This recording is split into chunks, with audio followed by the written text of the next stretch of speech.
ஒரு காட்டுப்பகுதியில் ஒரு தந்திரக்கார நரி வசித்து வந்தது.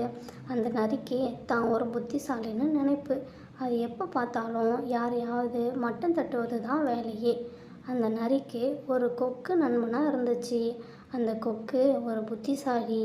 அந்த கொக்குக்கு தந்திர நரியாக இருந்தாலும் அதோட நட்பு வச்சது ரொம்ப பிடிச்சிருந்தது. ஒரு நாள் அந்த கொக்கை தன்னோட வீட்டுக்கு விருந்துக்கு அழைச்சது அந்த நரி. உடனே அந்த நரியோட வீட்டுக்கு போச்சு அந்த புத்திசாலி கொக்கு. விருந்தினராக வந்த கொக்குக்கு ஒரு பெரிய தட்டில் சூப் போட்டு கொடுத்து குடிக்க சொல்லுச்சு. நீண்ட வாய் இருக்கிற கொக்கால் அந்த சூப்பை குடிக்க முடியலை. ஆனால் அந்த நரி தட்டில் இருக்கிற சூப்பை சுலபமாக நாக்கால் நக்கி நக்கி குடிச்சது.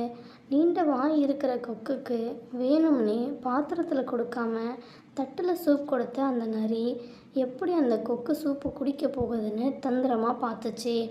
நரியோட தந்திரத்தை தெரிஞ்சுக்கிட்ட அந்த கொக்கு, எனக்கு வயிறு சரியில்லை, நீங்களே குடிங்கன்னு சொல்லிட்டு கிளம்பிடுச்சு அந்த கொக்கு. அந்த கொக்கை முட்டாளாக ஆக்கியாச்சுன்னு ரொம்ப சந்தோஷப்பட்டது அந்த நரி.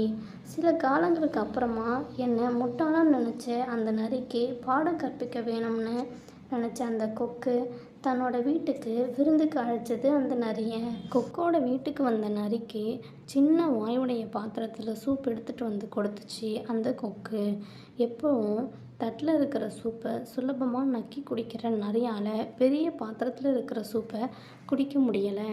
தன்னோட தவறுக்கு சரியான பாடம் கிடைச்சதுன்னு நரி உணர்ந்துச்சு. தனக்கு வயிறு சரியில்லைன்னு சொல்லிட்டு அந்த வீட்டை விட்டு வேகமாக ஓடிடுச்சு அந்த நரி. தந்திர நரிக்கு பாடம் புகட்டின அந்த புத்திசாலி கொக்கோட கதையிலேருந்து நாம் இன்னைக்கு ஒருத்தருக்கு நாம் தீமை செஞ்சோம்னா நமக்கு அந்த தீமை தான் பரிசாக கிடைக்கும்னு தெரிஞ்சுக்கிட்டோம்.